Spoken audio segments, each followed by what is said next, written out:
ہم اور آپ جس ہستی کے ذکر کے لیے منتظر ہیں وہ سیدنا سید الاولیاء، امام الاولیاء، پیر پیرا، میر میرا، شاہ جیلاں، حضور محی الدین شیخ عبد القادر جیلانی قدس اللہ سرہ العزیز کی ذات مبارکہ، یہ اپنے ماں کی پیٹ سے ولی پیدا ہوئے، مادرزاد ولی، ماں کی پیٹ سے ولی۔ انہوں نے آ کے نہ محاسبہ کیا، نہ مجادلہ کیا، نہ تقویٰ کیا۔ ان کو تقوی، مجاہدے اور مجادلے اور محاسبے کی وجہ سے ولایت نہیں ملی، ان کو اپنی ماں کی پیٹ سے ولایت ملی۔ اور اللہ تعالیٰ نے جب ان کو پیدا فرمایا تو ایک ایسے بہترین خاندان کا انتخاب فرمایا جس میں ماں بھی ولی، والد بھی ولی، نانا بھی ولی، نانی بھی ولی، دادا بھی ولی، دادی بھی ولی، چچا اور تایا بھی ولی، ماموں بھی ولی، ایسے گھرانے کا انتخاب فرمایا۔ یہاں پر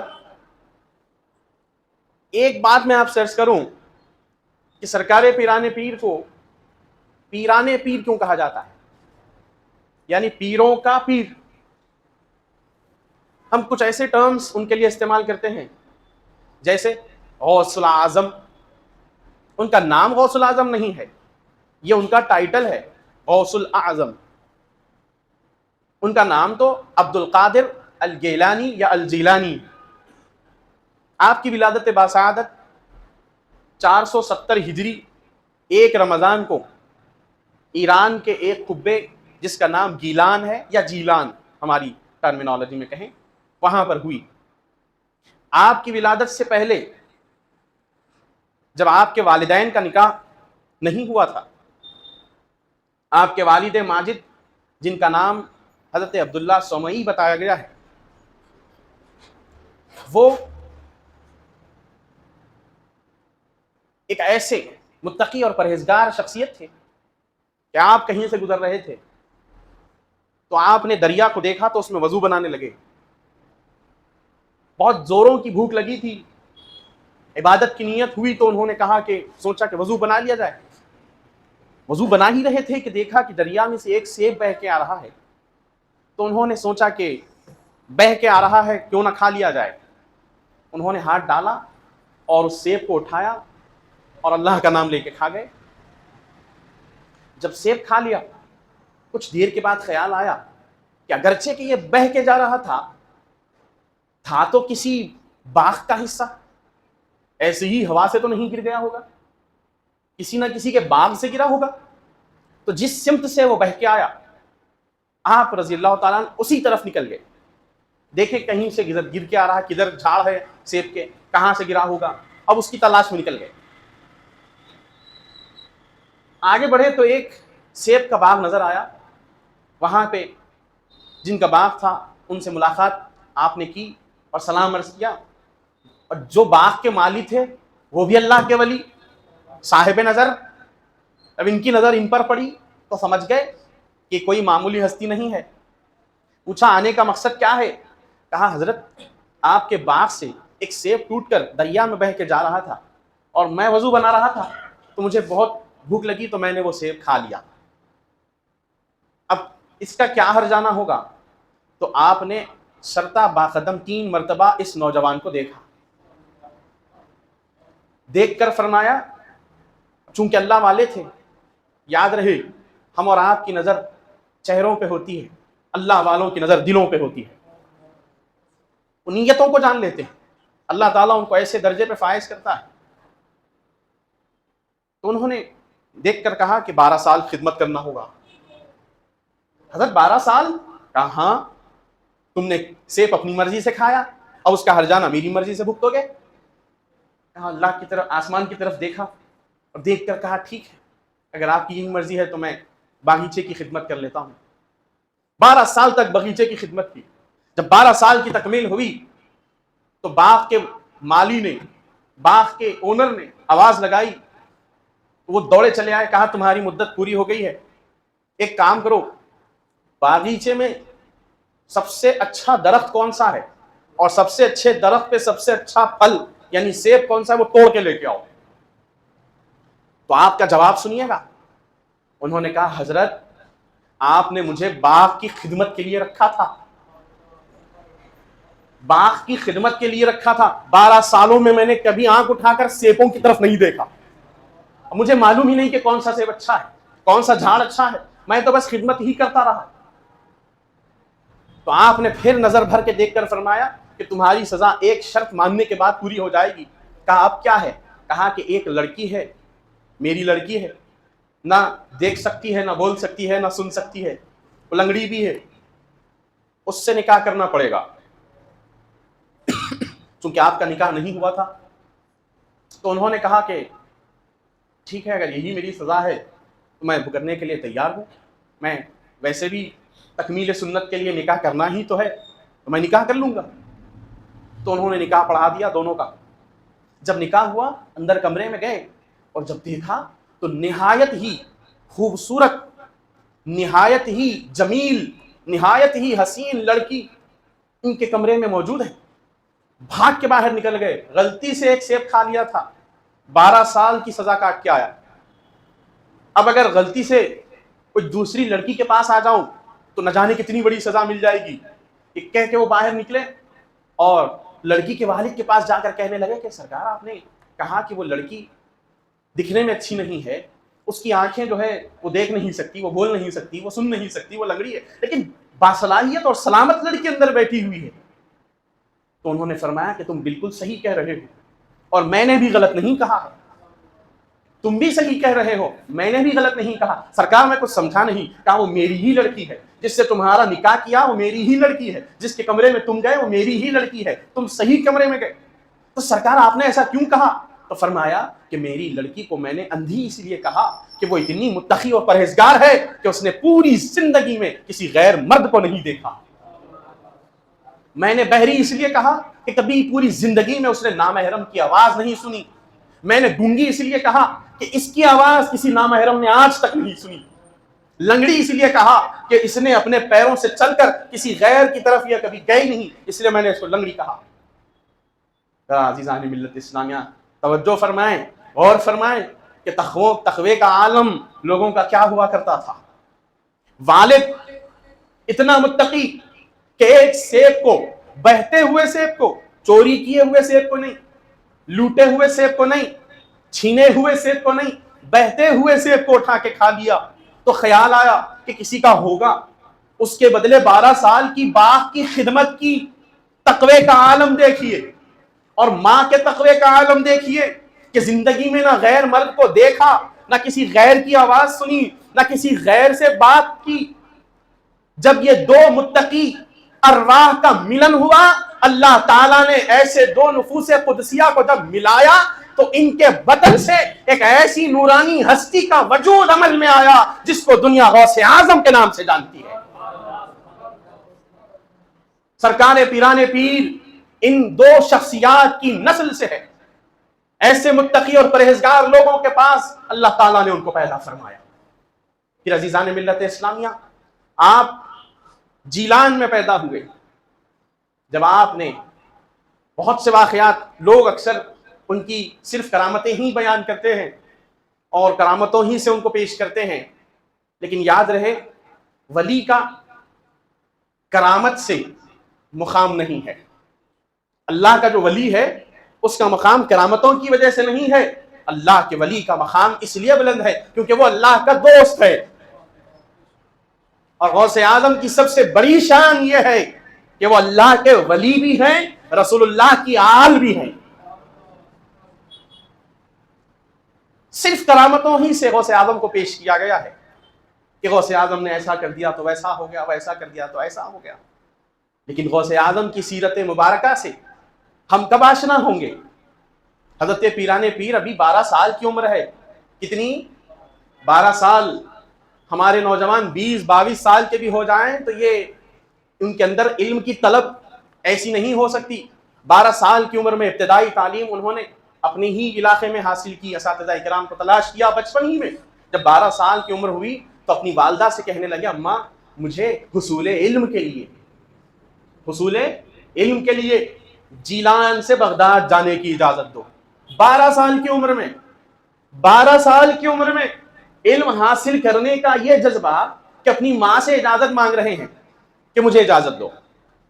اور جب بغداد گئے تو ماں نے جاتے جاتے سفر میں اپنے بچے کی بغل میں 40 درہم یا 40 دینار ماں نے کہا یہ خرچے کے لیے رکھ لو بیٹا.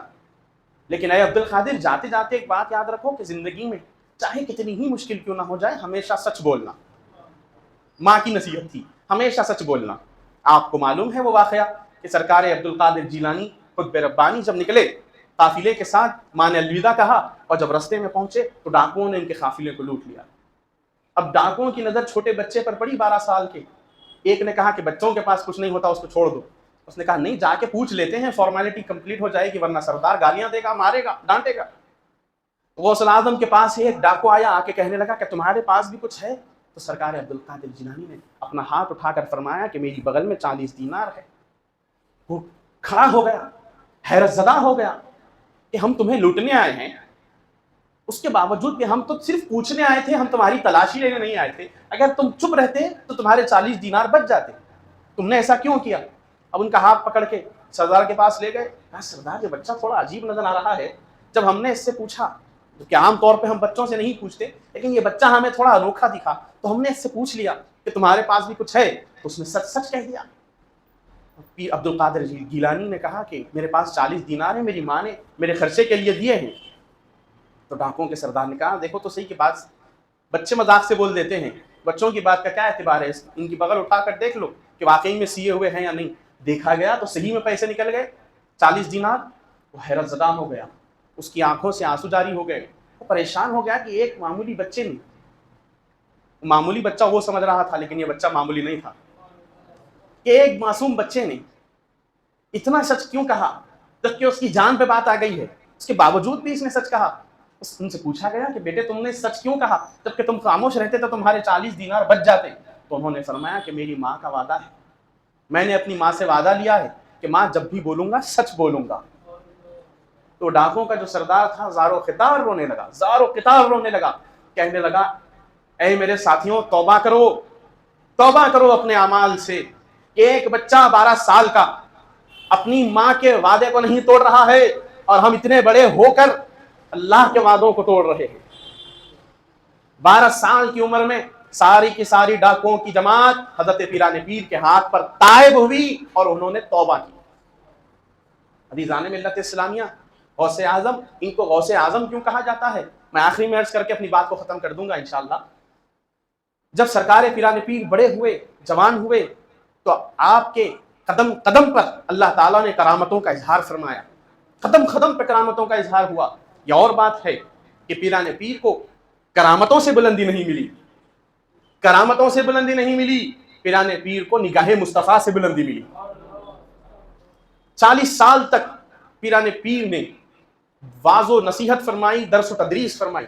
اس وقت کے بڑے بڑے عرب ممالک کے جید فقہا جید علماء جید مفتیان کرام پیران پیر کے نام سے اتنے باخبر ہو گئے تھے کہ فتوے لینے کے لیے سوالات پوچھنے کے لیے دنیا بھر کے مفتیان کرام بغداد کو آیا کرتے تھے.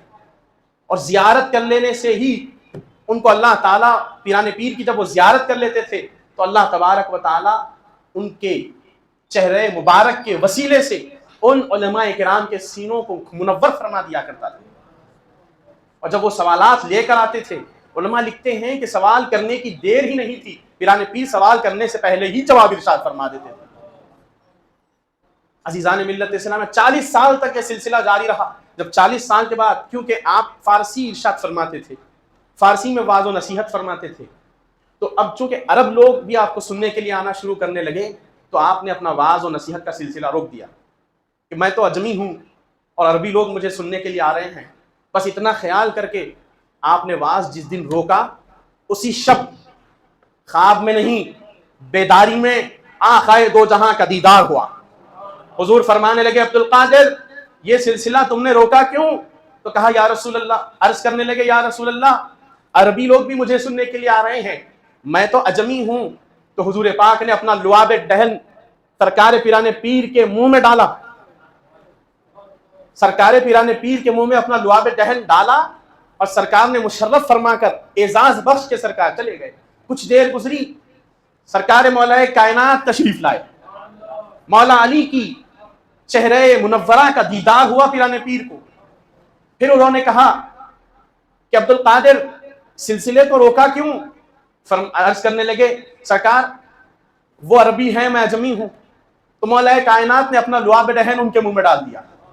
بس وہ دن تھا سرکار پاک صلی اللہ علیہ وآلہ وسلم کی رحمت کا صدقہ ملنا تھا، مولا کائنات کی ولایت و امامت کا صدقہ ملنا تھا کہ پیرانے پیر جب بھی کھڑے ہوتے، جب بھی واعظ فرماتے تو تاریخ میں درج ہے کہ ایک مجمع میں پیرانے پیر کے ایک مجمع میں 70,000 لوگ شریک ہوا کرتے تھے. ایک مجمع ایسا بھی ہوا کہ 1.25 لاکھ لوگوں کا مجمع جمع ہو گیا. 1.25 لاکھ لوگ. اب یہاں منبر پہ نہ وہ دور مائک کا ہے، نہ وہ دور فینوں کا، لائٹوں کا دور ہے. 470 ہجری میں آپ پیدا ہوئے، 561 ہجری میں آپ وفات پا گئے. اب اس دوران میں ٹیکنالوجی اتنی زیادہ نہیں تھی جو آج کے دور میں ہے. پیرانے پیر منبر پہ کھڑے ہو کے بغداد کی جامع مسجد کی منبر پر پیرانے پیر واعظ و نصیحت فرما رہے ہیں. 1 لاکھ سے زیادہ کا مجمع ہے. بغداد کے میدانوں میں پوری پبلک بھری ہوئی ہے.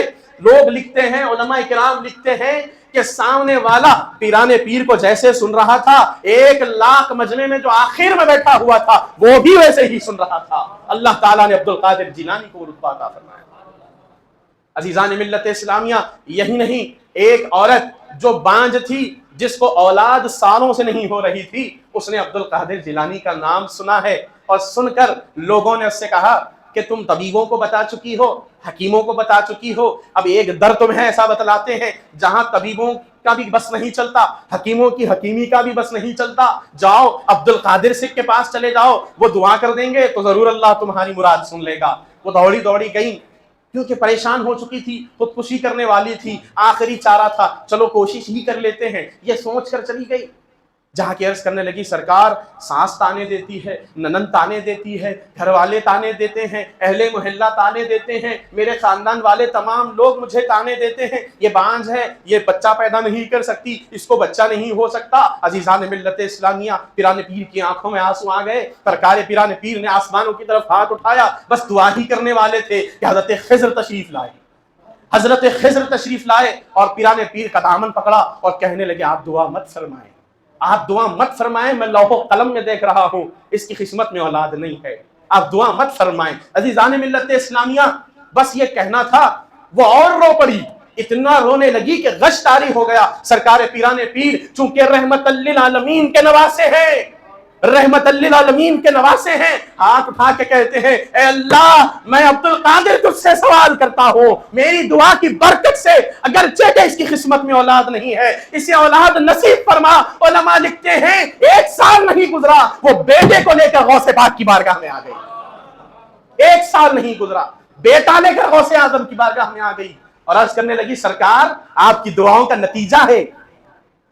عزیزان ملت اسلامیہ، جن کی قسمتوں میں لکھا ہوا نہیں، غوث اعظم کو جب پکارتے ہیں، مانگتے ہیں تو اللہ ان کے وسیلے سے قسمتوں کو بدل دیتا ہے. اس شخصیت کا نام غوث اعظم ہے. عزیزان ملت اسلامیہ، پوری زندگی سرکار غوث اعظم نے 12 ربیع الاول شریف کے دن سرکار کی میلاد اور آپ کے وصال کے دن لوگوں کو سرکار کے نام کا لنگر کھلایا. پوری زندگی میں ہر سال. اللہ نے اس کا بدلہ کیا دیا کہ عبد القادر نے میرے محبوب کے نام پر 12 ربیع الاول کے دن، 12ویں کے دن میرے محبوب کے نام پر عبد القادر جیلانی نے لوگوں کو لنگر کھلایا. اب اے عبد القادر ہم تمہارے نام کا لنگر 11ویں کے نام سے قیامت تک جاری و ساری کر دیں گے. پوری زندگی غوث اعظم نے سرکار کا لنگر کھلایا اور جب غوث پاک کا وصال ہوا تو اب دنیا غوث اعظم کا لنگر پوری دنیا کو 11ویں کے نام پہ کھلا رہی ہے. عزیزان ملت اسلامیہ، غوث کا مطلب ہوتا ہے مددگار اور غوث الاعظم کا مطلب ہوتا ہے سب سے بڑا مددگار. الغرض کہنے کو تو بہت سے آپ کی سیرت مبارکہ کے پہلو ہے، لیکن وقت مجھے اجازت نہیں دے رہا ہے. آپ کی ولادت سے لے کر آپ کی حیات مبارکہ تک آپ نے ایسے عظیم کارناموں کو انجام فرمایا جو عام انسان کے لیے ممکن نہیں تھے. آپ نے دین کی بڑی تبلیغ فرمائی، آپ نے درس و تدریس کا ایسا کام کیا کہ جب کبھی بھی پیران پیر خطبہ ارشاد فرماتے تھے تو 400 سے 500 علماء 400 سے 500 علماء آپ کے سامنے بیٹھ کے لکھ لیتے تھے۔ وہ علماء لکھ لکھ کر ان کے فرامین کو جمع کیے، وہ آج امت کے امام بن گئے، تو خود غوث اعظم کا مقام و مرتبہ کیا ہوگا۔ اللہ تعالی ہم سب کو کہنے اور سننے سے زیادہ عمل کی توفیق رفیق عطا فرمائے۔